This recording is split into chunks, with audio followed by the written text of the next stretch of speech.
The wedding invitation trembled in Sophia Bennett's hands like a death sentence written in gold ink. Her sister Jessica's engagement to Harrison Clark, tech billionaire, was announced in elegant calligraphy that seemed to mock every failure in Sophia's life. The paper smelled expensive, old money mixed with new success. "This is a nightmare," Sophia whispered, pressing her forehead against the scarred wooden table of her cramped studio apartment. Luna Rodriguez glanced up from her laptop, fingers pausing over photo editing software. "Let me guess. Your sister's wedding has become an interrogation about your love life." "Worse." Sophia held up the invitation. "Dad wrote a note. Says he expects me to bring someone respectable this time." "Remember the street musician at your cousin's graduation?" Luna's laugh cut through the afternoon silence. Your dad's face turned purple. "Marco was talented." Sophia's voice carried the weight of 1,000 family disappointments. "This is Jessica's moment to shine. The perfect daughter who landed the perfect rich husband. Meanwhile, I'll be at the singles table getting pitied by relatives who can smell failure." "So find someone to take." Sophia opened her wallet. 3 crumpled dollar bills and loose change stared back. "With what money?" "Professional escorts probably cost more than our rent." She counted. $5.37. That's my dating budget. There has to be someone. Luna was already reaching for her purse. "What about Tommy from the diner?" "He spills soup on himself daily. This wedding will be crawling with millionaires. I need someone who can hold a conversation without discussing baseball scores." Luna slid a $20 bill across the table. "Coffee money. We'll brainstorm." The coffee shop on 5th Street hummed with Saturday energy. Steam rose from espresso machines. The scent of roasted beans filled the air. Sophia gripped her ceramic mug while Luna scrolled through dating apps with hunting determination. "This guy looks promising. Says he's an actor between gigs. Perfect. Someone who lies professionally." "You're being too picky for someone with $5 in emergency boyfriend funds." A smooth voice interrupted from the neighboring table. "Excuse me, but I couldn't help overhearing. Are you actually looking to hire someone for a wedding date?" Both women turned. A man in his mid-20s sat alone with a newspaper and coffee. Dark hair caught the afternoon light streaming through large windows. Kind eyes studied them with genuine curiosity. His simple button-down shirt somehow looked expensive, the fabric falling in a way that suggested quality. Something about his face triggered a distant memory Sophia couldn't quite grasp. "Depends who's asking," she replied, caution sharpening her voice. "Ryan Mitchell." He extended his hand with a warm smile. "And I'm genuinely curious about your situation. It sounds like you're in a difficult position." Luna kicked Sophia under the table, either fate or the opening scene of a true crime documentary. Ryan's laugh was genuine, rich with amusement. "I understand the hesitation, but I'm completely serious. I'd be happy to help you out. You don't even know what the event is." "Could be a monster truck rally." "A wedding, from what I gathered. High-end crowd. Family pressure. Need someone who can blend in and make intelligent conversation." His smile widened. "Am I close?" Sophia studied his face more carefully. Something about that smile tugged at memories she couldn't quite reach. "Close enough. But the pay is terrible. I literally have $5 total. Money isn't an issue for me. I'll do it for free." "Nobody does anything for free." "What's the catch?" Ryan leaned back in his chair, considering his words with the care of someone choosing ammunition. "Let's just say I enjoy helping people. Your situation sounds genuinely stressful. Consider it a random act of kindness," Luna whispered urgently. "Sophia, this is too good to be true. He's either a saint or a serial killer." "I can hear you," Ryan said, amusement dancing in his eyes. "Would it help if I provided references? Business card, personal information, whatever makes you comfortable." He pulled out a sleek business card. "R. Mitchell, consultant." The paper quality felt expensive between Sophia's fingers. "Consultant for what exactly?" "Various business matters. Nothing too exciting." The answer was vague but delivered with such casual confidence it seemed natural. Sophia found herself drawn to his easy manner. There was something magnetic about him that made her want to trust him despite every instinct screaming warnings. "The wedding is this Saturday. Incredibly fancy. People who judge everything from your shoes to your conversation topics. Are you absolutely sure you can handle that environment?" "Quite comfortable in formal settings. I attended boarding school, if that helps." Boarding school. Of course. Sophia rolled her eyes. Let me guess. You summered in the Hamptons and have strong opinions about wine pairings. Actually, I spent most summers working construction to pay for school. And I prefer beer to wine. The answer surprised her. Ryan didn't fit the typical rich boy stereotype, yet something about his bearing suggested he was accustomed to wealth and privilege. The contradictions intrigued her more than they should have. So you'll really do this for nothing? Just show up, pretend to be my boyfriend for one evening and ask for nothing in return? Nothing except maybe a good meal and some entertaining family stories. Luna's journalist instincts kicked in. What do you do for work exactly? Where did you go to school? Any criminal background? Ryan handled the interrogation with good humor. Business development. Graduated from Columbia. My only criminal activity is occasional jaywalking. Would you like to see my driver's license? After exchanging information and setting meeting details, Ryan stood to leave. As he walked away, Sophia noticed other women in the cafe following him with their eyes. He moved with quiet confidence. This is either the best thing that's ever happened to you, or the beginning of a cautionary tale, Luna observed. He seems genuine enough. Sophia watched Ryan disappear into the street crowd. And honestly, what's the worst that could happen? Famous last words, Luna muttered, but she was smiling. Saturday morning arrived with Sophia's nerves stretched to their breaking point. She had borrowed a dress from Luna, spent her last $20 on matching shoes, and practiced conversation topics that wouldn't reveal her complete lack of sophistication. Her phone buzzed with a text from Ryan. Good morning. Looking forward to today? I'll pick you up at 2 p.m. as planned. Something about his punctuality and formal texting style struck her as unusual, but she pushed the thought aside. Jessica's wedding was being held at the Grand View Manor, the most exclusive venue in the city. As Sophia applied makeup with shaking hands, she wondered if she was making the biggest mistake of her life. But as she stared at her reflection in the cracked bathroom mirror, she knew she was already past the point of no return. The doorbell rang at exactly 2 p.m. Sophia's heart stopped completely when she opened the door. The man standing in her doorway wasn't Ryan Mitchell, construction worker turned business consultant. It was Ryan Blackwood, heir to the Blackwood Industries fortune, and the boy she had rejected 8 years ago in the most humiliating way possible. He stood there in a perfectly tailored charcoal suit that probably cost more than her annual salary. His dark hair styled with expensive precision. The kind eyes she remembered from the coffee shop now held something else. Recognition. Amusement. And underneath it all, something that looked dangerously like revenge. Hello, Sophia. His voice was the same but deeper now, carrying the confidence that came with conquering the business world before 30. You look beautiful. Her throat closed. The hallway tilted. You, she breathed, memories flooding back. The high school cafeteria, his stammering confession, her cruel laughter in front of everyone, his face crumbling as she called him a charity case, a nobody who should know his place. Ryan's smile didn't reach his eyes. Surprised? You needed a respectable boyfriend for your sister's wedding. He stepped closer. Well, here I am. Shall we go? The limousine smelled of leather and expensive cologne. Sophia sat frozen against the far door, her borrowed dress suddenly feeling like costume fabric next to Ryan's tailored perfection. 8 years collapsed into this suffocating space between them. You planned this. Her voice came out raw, strangled. The coffee shop wasn't coincidence.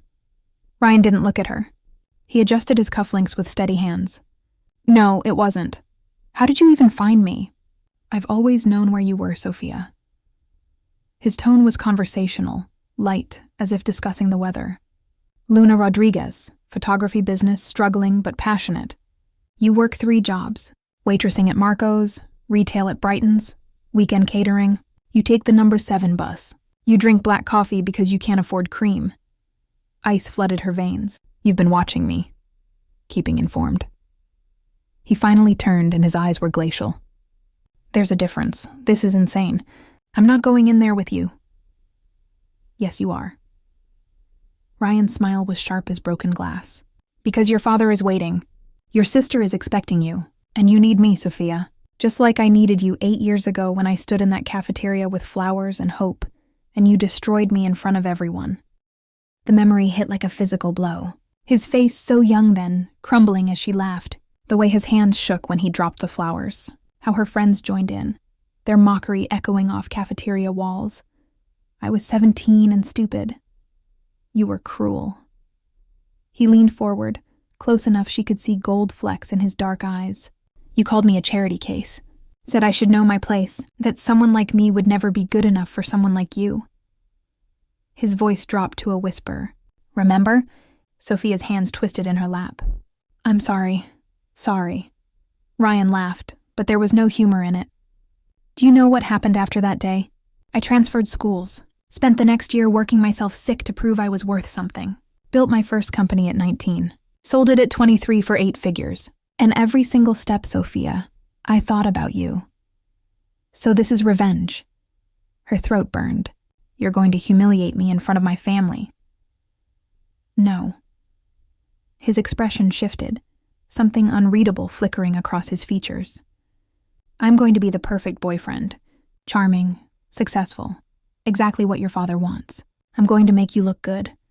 I don't understand. You will. The limousine stopped. We're here. The Grandview Manor rose like a crystal palace against the afternoon sky. Sophia's heels clicked on marble as Ryan's hand settled at the small of her back, warm and possessive. Her father stood near the entrance, silver-haired and imposing in his tuxedo. Sophia. His voice carried disapproval like a signature scent. Then he saw Ryan and everything changed. And you must be the gentleman my daughter mentioned. Ryan extended his hand, his smile transforming into something warm and genuine. Ryan Blackwood, sir. It's an honor to meet you. Sophia has told me so much about your work in corporate law. Her father's eyebrows rose. Blackwood? Of Blackwood Industries? Yes, sir. Though I try not to lead with the family name, prefer to be judged on my own merits. Sophia watched in stunned silence as her father's stern expression melted into something close to delight. They shook hands like old colleagues, discussing business ventures and market trends with easy familiarity. Ryan was perfect, polished, confident, exactly the kind of man her father had always wanted her to bring home. You've done well for yourself. Sophia, her father said, and those words, ones she'd waited her whole life to hear, felt like poison now. Jessica appeared in a cloud of white silk and orange blossoms. Her perfect smile faltered when she saw Ryan, recognition and calculation flashing across her features. Well, this is unexpected. Jessica. Ryan's voice was warm. Congratulations on your wedding. Sophia speaks so highly of you. The ceremony was torture. Sophia sat through vows and speeches, hyper-aware of Ryan beside her. His hand found hers during the exchange of rings, fingers intertwining with practiced ease. To everyone watching, they were the picture of young love. But his grip was just tight enough to remind her she was trapped. At the reception, Ryan played his role flawlessly. He charmed her aunts, discussed investments with her uncles, made her cousins laugh with self-deprecating stories. He danced with her mother, complimented the bride, and kept his hand on Sophia's waist like she was something precious. You're good at this, she whispered during their own dance, the ballroom spinning around them in gold and crystal light. At pretending?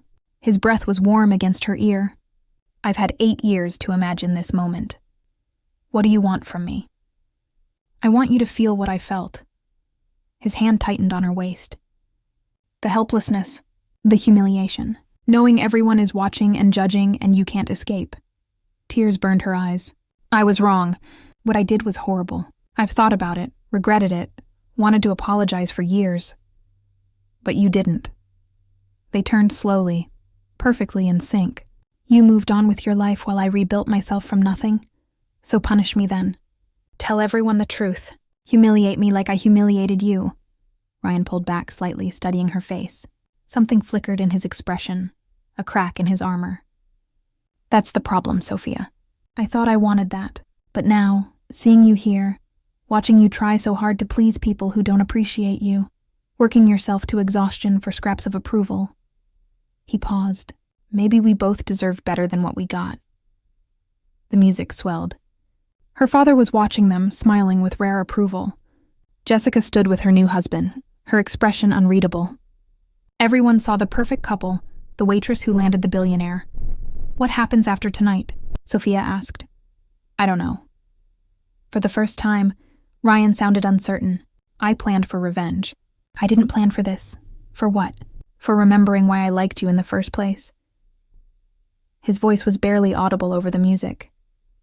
Before the cafeteria. Before everything. You were kind to the lunch lady. You helped the new kid find his classes. You had this laugh that made everything seem lighter. Sophia's breath caught. She'd forgotten that girl. The one before armor and survival instincts took over. The song ended. Ryan stepped back, his mask sliding perfectly into place.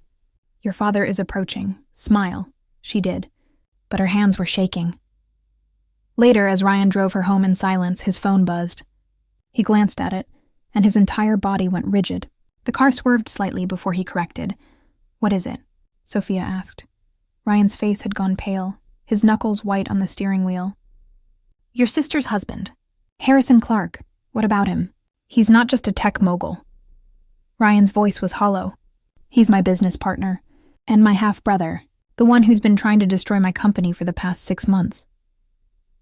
The car stopped outside her apartment building. Rain had started, drops spattering the windshield like accusations.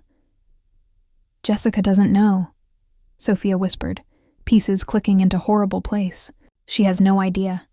Ryan turned to her, and for the first time since the coffee shop, she saw genuine emotion in his eyes. Fear. Anger. Something that looked like betrayal. Neither did I. Until 30 seconds ago, when my lawyer texted. Harrison just filed papers to force me out of Blackwood Industries, using inside information only a family member would have. His laugh was bitter. Your sister married him 3 months ago, right when my company's secrets started leaking. Thunder rolled overhead. Sophia's mind raced. You think Jessica is involved? I think, Ryan said slowly, that tonight just became a lot more complicated. His phone rang. He answered, listened, and his face went from pale to ashen. What? Sophia demanded. Ryan lowered the phone. That was security. Someone broke into my office tonight during the wedding. They took files, contracts, everything needed to dismantle my company. He looked at her, and his expression was raw. The security footage shows Jessica, your sister, 2 hours ago, while she was supposed to be at her own reception. Rain hammered the limousine roof like bullets. Sophia stared at Ryan's phone, at the security footage frozen on Jessica's face as she rifled through file cabinets in a darkened office. Her sister wore the same white wedding dress, but she'd pulled her hair back, all business despite the lace and pearls. This doesn't make sense. Sophia's voice cracked. Jessica wouldn't do this. She's getting married, she's happy, she doesn't need money or revenge or whatever this is supposed to be, doesn't she? Ryan's fingers trembled as he replayed the footage. Your sister has always been ambitious. Perfect grades, perfect career, perfect marriage to a billionaire who happens to be my half-brother and business rival. He looked at Sophia, and his eyes were hollow. How long have they been planning this? I don't know. But even as she said it, memories flickered. Jessica's questions about Ryan over the past week. Casual sisterly interest. Where did you meet him? What does he do exactly? Which company? Oh God, she knew, Sophia whispered. When I told her about you, she knew exactly who you were. Ryan's jaw clenched. The wedding was a distraction. Get me out of the office, away from security protocols. Harrison files the hostile takeover papers while Jessica steals the evidence I'd need to fight back. His laugh was jagged. And they used you to do it. Used your desperation. Your need to prove yourself to your family. No. But Sophia's stomach churned. Jessica wouldn't use me like that. We're sisters, are you? Ryan started the car, rain streaming down the windshield. When's the last time she helped you with rent? Offered you a job connection? Did anything that didn't serve her own interests? Sophia couldn't answer. The silence felt like confession. Where are we going? She asked as Ryan pulled into traffic. My office. I need to see what else is missing. Ryan, if this is corporate espionage, you need lawyers, not me. I need someone I can trust. He glanced at her, and something raw flickered across his face. And right now, as insane as it sounds, you're the only person who wasn't part of this plan. The Blackwood Industries building rose 40 stories into the rainy night. Empty on a Saturday, security lights casting long shadows. Ryan's hand shook as he swiped his keycard. They rode the elevator in silence, the hum of machinery the only sound. His office was chaos. File cabinets stood open, papers scattered like fallen leaves. A wall safe hung ajar, its contents vanished. 8 years. Ryan's voice was barely audible. I built this company from nothing. Worked myself sick, sacrificed everything. And Harrison waited until I was vulnerable, used your sister, used you, used my own need for revenge to destroy it all. Sophia moved through the wreckage, her mind racing. On Ryan's desk, partially hidden under scattered papers, she found a manila folder. Inside were photographs, her, leaving her apartment, at work, having coffee with Luna, dates, times, detailed notes about her schedule. What is this? She held up the folder, her hands shaking. Ryan went still. Research. This is stalking. She flipped through pages of information. Her financial records, work history, even high school transcripts. You've been watching me for months. Planning this whole thing. I told you. I wanted revenge. This isn't revenge. Sophia's voice rose. This is obsession. You manipulated me just like Jessica did. Maybe worse, because at least she's family. You're a stranger who's been tracking my life like some kind of predator. It's not like that. Then what is it like? She threw the folder at him. Papers flew, scattering across the destroyed office. You played me. Made me think you were being kind. That maybe underneath the revenge there was something real. But this? She gestured at the evidence of his surveillance. This is sick. Ryan's face had gone pale. I was angry. Hurt. I wanted to make you feel small like you made me feel small. So you studied me like a science project? Learned my routines, my vulnerabilities, my desperate need for family approval, and weaponized all of it? Tears burned her eyes. You're not the victim here, Ryan. You're just as manipulative as Jessica. Just as cruel as I was 8 years ago. That's not fair, isn't it? She moved toward the door. You want to know the difference between us? I was a stupid teenager who said something horrible. You're a grown man who spent months planning psychological warfare. Which one of us is worse? Don't leave. Ryan stepped toward her. Please. Jessica and Harrison are going to destroy everything. The company, my reputation, the jobs of 300 employees. I need help. You need a lawyer. I need you. The words hung between them, raw and desperate. You're the only person who understands both sides. Who knows Jessica? Who knows me? Who might be able to find a way to stop this? Sophia's hand was on the doorknob. Rain lashed the windows. The city below blurred into watercolor. Why would I help you? After everything you've done? Because despite all of it, I think you're a good person. Ryan's voice cracked. Better than me. Better than I deserve. And because 300 people will lose their jobs if Harrison succeeds. People with families, mortgages, kids in college. That's not my responsibility. No, but helping people who don't deserve it seems to be what you do. He gestured at himself.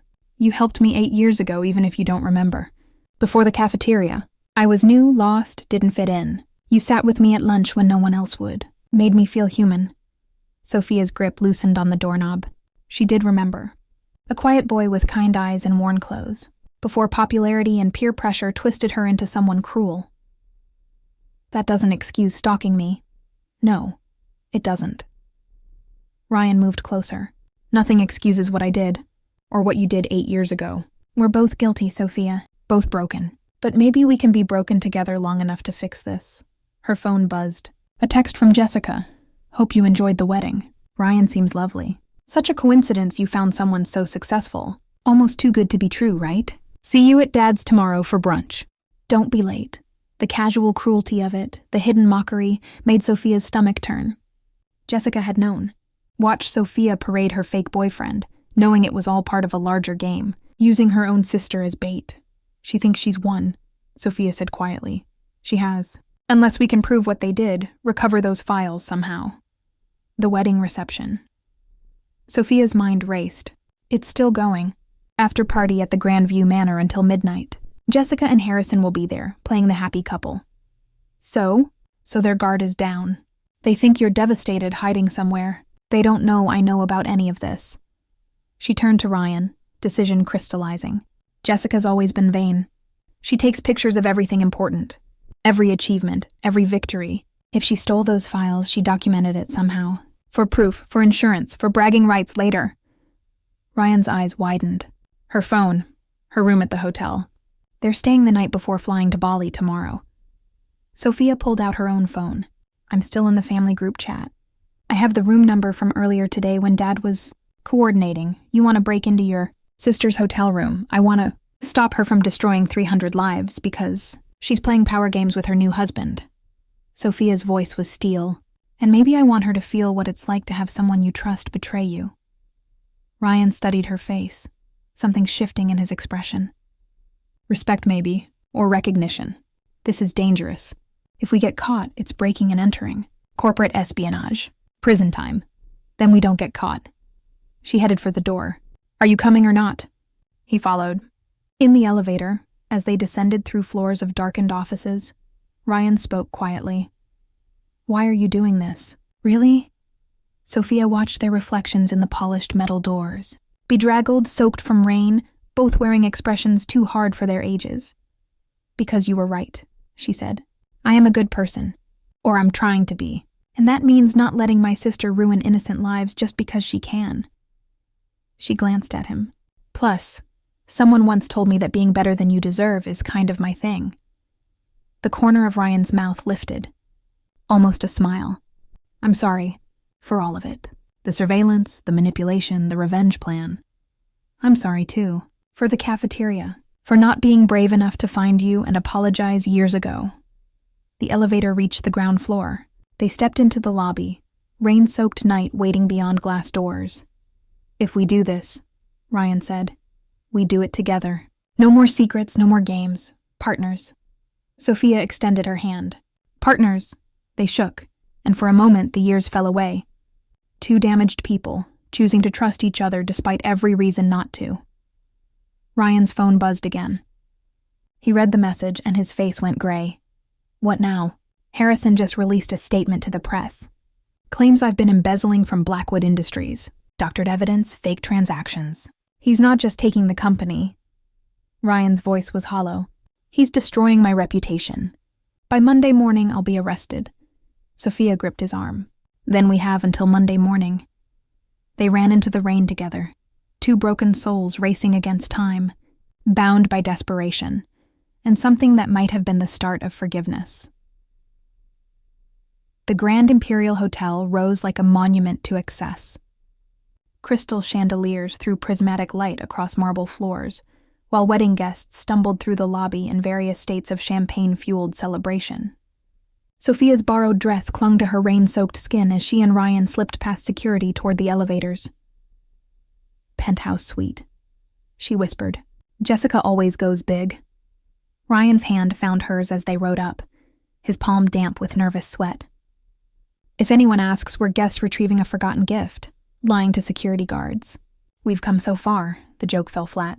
37th floor. The elevator dinged, doors sliding open to reveal hushed luxury. Thick carpet absorbed their footsteps as they moved down the hallway. Room 3701 stood at the end, its door heavy and imposing. How do we get in? Ryan asked. Sophia pulled a keycard from her clutch. Jessica gave me one this morning. Asked me to check on her luggage before the ceremony. She trusts me. The words tasted like ash. The card slid home with a soft click. They entered darkness broken by city lights filtering through floor-to-ceiling windows. The suite was enormous, all modern luxury and cold sophistication. Jessica's wedding dress lay draped across a velvet chaise, white silk spilling like accusations. Her phone will be in the bedroom, Sophia said. She never lets it out of reach. They moved through the living area, past abandoned champagne glasses and scattered rose petals. The bedroom door stood ajar. Inside, Jessica's phone sat charging on the nightstand, its screen glowing with notifications. Ryan reached for it. Sophia grabbed his wrist. Wait, she has biometric locks, fingerprint and facial recognition. So we're stuck. No. Sophia's voice was quiet.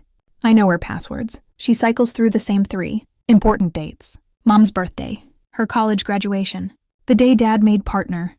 She picked up the phone, fingers trembling as she entered numbers. The screen unlocked. Jesus, Ryan breathed. How did you know she'd use the backup password option? Because she always forgets to charge her Apple Watch. Biometric fails. Password kicks in. Sophia scrolled through recent photos, her heart hammering. She's predictable when she thinks no one's watching. The photos were damning.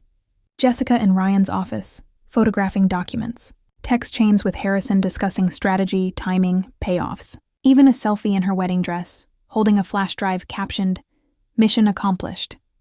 She documented everything, Ryan said, wonder and horror mixing in his voice. Every step of the plan, like I said. She's vain. Sophia's thumb hovered over the send button. I can forward these to your email. Use them to prove embezzlement charges are false. Show the conspiracy. Do it. She hesitated. Ryan, if I do this, Jessica goes to prison. My sister. My family will never forgive me. She was willing to let me go to prison. 300 employees lose their jobs. I know. Tears burned Sophia's eyes, but she's still my sister. We shared a room until I was 12. She taught me to ride a bike, helped me with homework, held me when Mom died. And then she used you as bait in a corporate takedown. The words hung between them. Truth like broken glass. Sophia pressed send. The whoosh of outgoing messages sounded like a door slamming shut on her old life. It's done, she whispered. Ryan pulled her close, his arms wrapping around her shaking body. For a moment they stood there, two people who'd hurt each other choosing comfort over anger. We should go, he said against her hair. Before they come back, they turned toward the door. It was already open. Jessica stood in the threshold, still in her wedding dress, Harrison beside her in his tuxedo. Her face was cold, calculating, all traces of the blushing bride gone. Hello, little sister. Jessica's voice could have frozen fire. Breaking and entering now? You've really sunk low, says the woman who committed corporate espionage on her wedding night. Sophia shot back. Harrison stepped forward, and Sophia recognized him now. Ryan's features, but twisted. Sharper, crueler. You shouldn't have gotten involved in business matters you don't understand.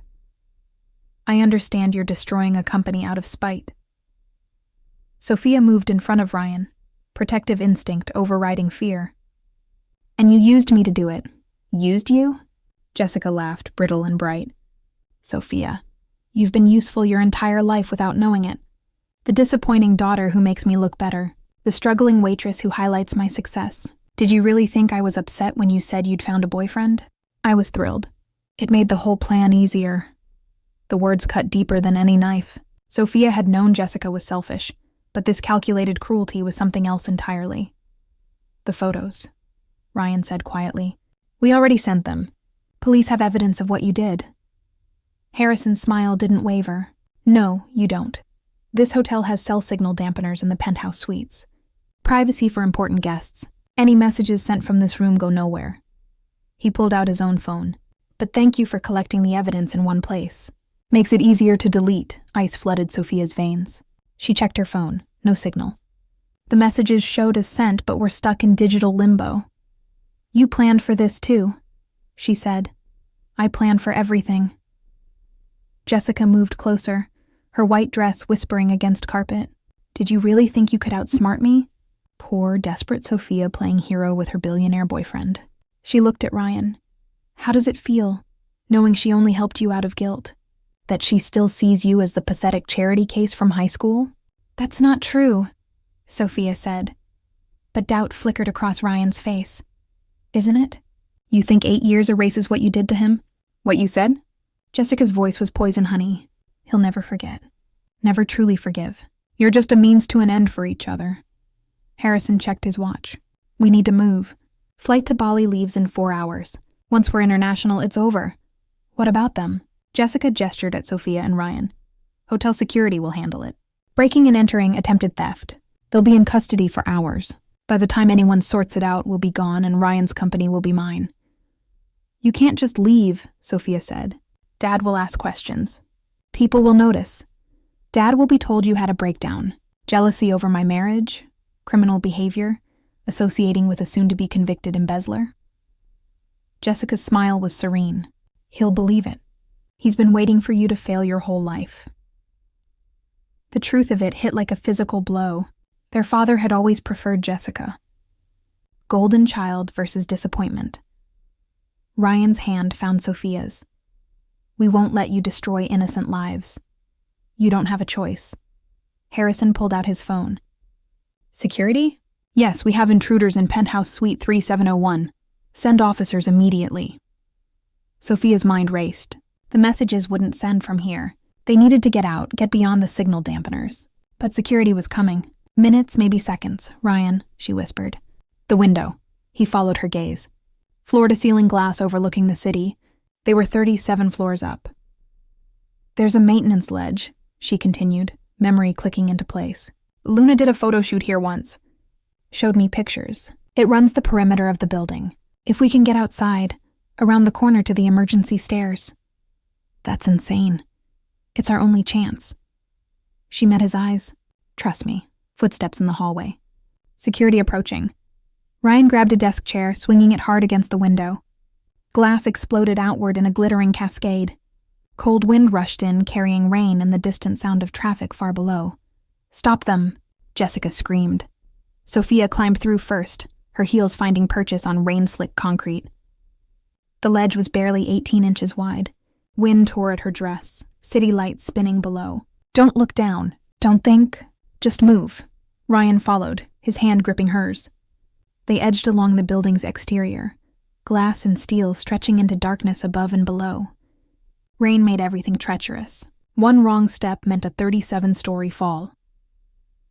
Behind them, Harrison reached through the broken window. "You'll die out there." "Better than letting you win," Sophia called back. They moved inch by inch, the ledge narrowing around the corner. Sophia's phone buzzed against her hip. Signal returning. The messages were sending. "It's working," she gasped. "The evidence is uploading." Something in her voice must have conveyed the truth. Harrison's face went pale. He lunged through the window, reaching for Ryan's ankle. "Don't!" Jessica shouted, but it was too late. Harrison's weight unbalanced Ryan. He slipped, feet sliding on wet concrete. Sophia grabbed his hand, her grip the only thing between him and the void. Her shoulder screamed, joint threatening to separate under his weight. "I can't hold on," Ryan said, voice tight with pain and terror. "Yes, you can." Sophia's fingers were slipping. Rain made everything impossible. "Ryan, I'm sorry. For everything. For the cafeteria. For not being brave enough to fix it sooner. You deserved better. So did you." His eyes met hers. "Sophia, let go. You can't hold us both. I'm not letting go. The files are sent. Evidence is safe. You did what we came to do." His smile was sad, accepting. "Let me go." "Save yourself." "No." Tears mixed with rain on her face. "We're broken together, remember? Partners." Her grip was failing. Physics and reality winning against determination. In seconds, they'd both fall. Ryan looked at her one last time. Something infinite passing between them. Forgiveness. Understanding. The ghost of what they might have been. Then he released his other hand from the ledge. The sudden shift in weight pulled Sophia forward. She screamed, feeling herself start to slide over the edge. Strong hands grabbed her waist, pulled her back. Security officers hauling her through the broken window, back into the safety of the hotel room. Ryan was gone. She lunged for the window, but they held her back. Below, 37 stories down, red and blue lights were already converging. The distance was too great to see details, too far to know if anyone could have survived. Sophia's scream tore through the night, raw and animal. She fought against the hands restraining her, fought until there was nothing left but collapsed grief on expensive carpet. "What have you done?" Jessica's voice sounded far away, underwater. "What have you done?" Sophia's phone, still clutched in her hand, buzzed with notifications. Police receiving the evidence, warrants being issued, news outlets picking up the story. Ryan had sacrificed himself to make sure she could deliver the truth. To give 300 employees their jobs back, to stop Harrison and Jessica from destroying everything he'd built, and Sophia was left alive to carry the weight of it. The hospital waiting room smelled of antiseptic and stale coffee. Fluorescent lights hummed overhead, casting everything in sickly pallor. Sophia sat with a blanket wrapped around her shoulders, dress still damp, mascara streaked down her face like war paint. 3 hours since Ryan fell. 3 hours of police questions. Paramedics, chaos. 3 hours of not knowing. Luna burst through the doors, wild-eyed and terrified. "Oh my God!" She pulled Sophia into a fierce embrace. "I saw the news. They're saying Jessica was arrested, that Ryan Blackwood fell from the Grand Imperial, that you were there." I let him fall. Sophia's voice was hollow, scraped raw. "I couldn't hold on." "He let go," a new voice said. They turned. A woman in surgical scrubs stood in the doorway, her face exhausted but calm. "I'm Dr. Chen. Are you here for Ryan Blackwood?" Sophia stood on shaking legs. "Is he alive?" "Barely. He fell 37 stories but hit a scaffolding platform at the 25th floor. It broke his fall enough that the landing didn't kill him instantly." Dr. Chen's expression was carefully neutral. "He's in critical condition. Multiple fractures, internal bleeding, head trauma. The next 48 hours will tell us if he survives." "Can I see him?" "Family only right now." "She's family." Another voice, rough with pain. Everyone turned. A man in his 60s stood near the nurse's station, his face haggard. He looked like an older version of Ryan. Same dark hair, now streaked with silver. "Robert Blackwood," he introduced himself. "Ryan's father. And you must be Sophia Bennett, the woman my son has been talking about for 8 years. Sophia's throat closed. "He talked about me?" Obsessively. First with heartbreak, then with anger. Finally with something that might have been understanding. Robert's eyes were red-rimmed. "I told him revenge was poison. That holding on to hurt only destroys the person carrying it. But he needed to work through it his own way. I'm sorry. For everything. For what I did to him in high school. For tonight. For not being strong enough to hold on." Robert studied her with Ryan's eyes, weighing, judging. "My son chose to let go. Security footage from the hotel shows everything. He released his grip deliberately to save your life." He paused. "That doesn't sound like a man acting out of revenge anymore." Dr. Chen cleared her throat. "Mr. Blackwood, if you want to authorize additional visitors." "Yes." Sophia comes in. Robert's tone left no room for argument. "She's the reason my son is fighting to live." They walked through sterile corridors, past rooms filled with beeping machines and human suffering. Ryan's room was at the end. Through the window, Sophia could see him connected to tubes and wires, face bruised and swollen beyond recognition. Bandages wrapped his head. Machines breathed for him. "Oh God," she whispered. "He's sedated heavily," Dr. Chen explained. "We had to induce a coma to prevent brain swelling, but you can talk to him. Sometimes they hear us." Sophia entered the room alone. The chair beside Ryan's bed was hard plastic, cold. She took his hand carefully, avoiding IV lines and monitors. His fingers were still, unresponsive. "I don't know if you can hear me," she began, voice cracking, "but I need you to know something. The evidence got through. Jessica and Harrison were arrested an hour after you fell. Federal charges: conspiracy, corporate espionage, attempted fraud. Harrison's lawyers are already working plea deals, but Jessica refused. She actually looked surprised that there were consequences." She laughed, but it turned into a sob. "Dad called me. Did you know that? First time in 6 months. Not to ask if I was okay. To blame me for ruining Jessica's life. For embarrassing the family. He said I was always the problem child, always causing drama." Her grip on Ryan's hand tightened. "And you know what? I didn't care. For the first time in my life, I didn't care what he thought. Because you taught me something these past 2 days." A machine beeped rhythmically. Rain pattered against windows. "You taught me that being broken doesn't mean being worthless. That revenge and forgiveness can exist in the same heart. That 2 people who hurt each other can choose to be better." Tears fell freely now. "You were willing to die for me, Ryan. For someone who destroyed you in the worst way possible. And I need you to survive, because I have 8 years of apologies to make and a lifetime of proving I'm worth saving." She stayed there for hours, talking, crying, holding his hand. Luna brought coffee. Robert checked in with updates. Jessica was arraigned, bail denied. Harrison was cooperating with authorities. Blackwood Industries was safe, employees protected. The good guys won, except Ryan might die anyway.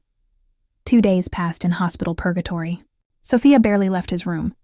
She read to him from newspapers, told him about Luna's photography projects. described the sunset through his window.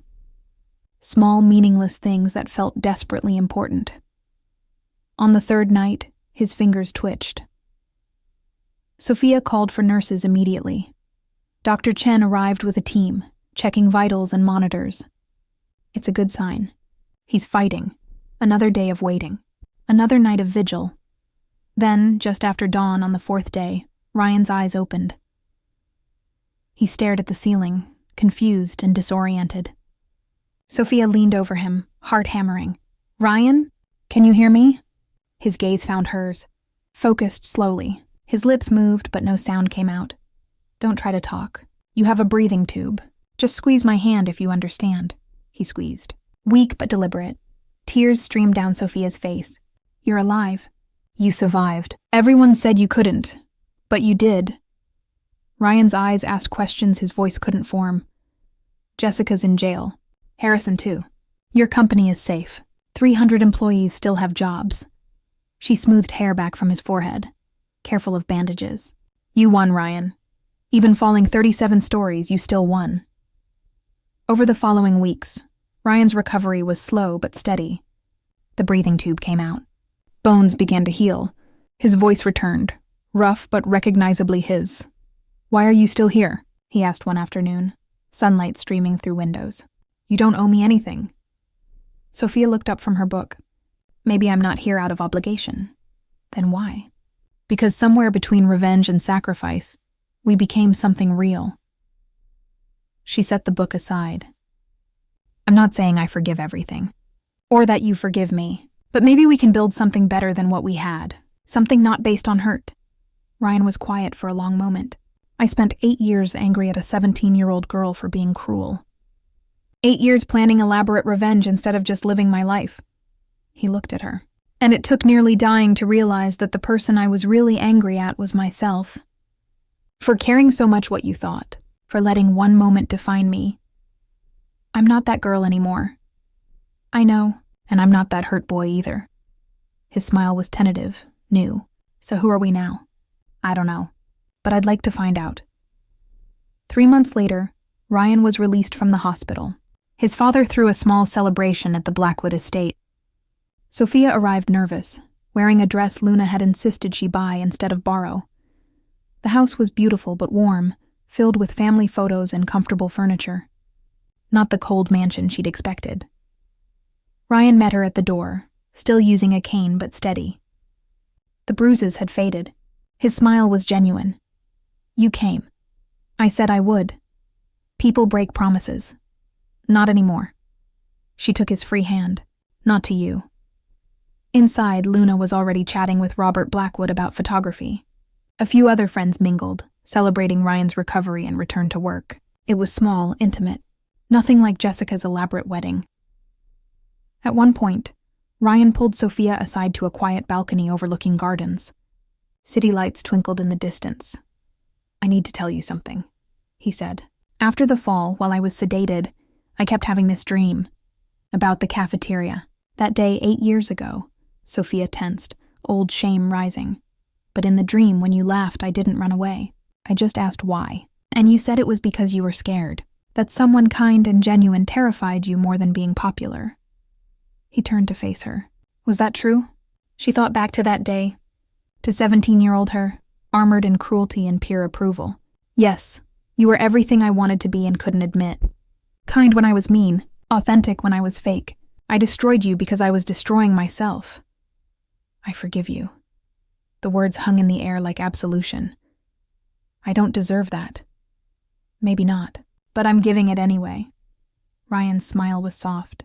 "Someone once told me that helping people who don't deserve it is kind of your thing.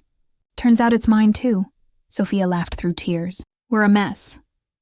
"The best things usually are." He kissed her then, gentle and careful. Not the kiss of revenge or manipulation, just two broken people choosing to heal together. When they pulled apart, Sophia saw her reflection in the glass door. She looked different, older maybe, but also lighter, like she'd set down a weight she'd carried for years. "What happens now?" she asked. "We figure it out, together." Ryan took her hand. "No more secrets. No more games. Just honest, messy, complicated truth. That sounds perfect. Inside, Luna caught her eye and gave a thumbs up. Robert Blackwood raised his glass in quiet approval. The city stretched below them, full of possibility and second chances. Somewhere across town, Jessica sat in a prison cell, paying for her choices. Their father was petitioning for her release, but the evidence was too damning. Harrison had already been sentenced. Sophia didn't feel triumph, just sadness for the sister she'd lost, for the family that chose image over integrity, but also relief. She was free now.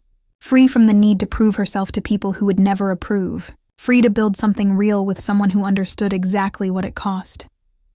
"Thank you," she whispered against Ryan's shoulder. "For what?" "For falling. For surviving. For giving us a second chance. Thank you for holding on as long as you could." He pressed a kiss to her temple. "And for being brave enough to let go." They stood there as the sun set, two people who'd hurt each other choosing forgiveness. It wasn't a fairy tale ending. There would be hard days ahead. Therapy, legal battles, rebuilding trust. But they'd face it together. Not as victim and tormentor, but as equals. As partners. As something that looked remarkably like love. The city lights came on one by one, illuminating the darkness. And for the first time in 8 years, both Sophia and Ryan could finally breathe. The end.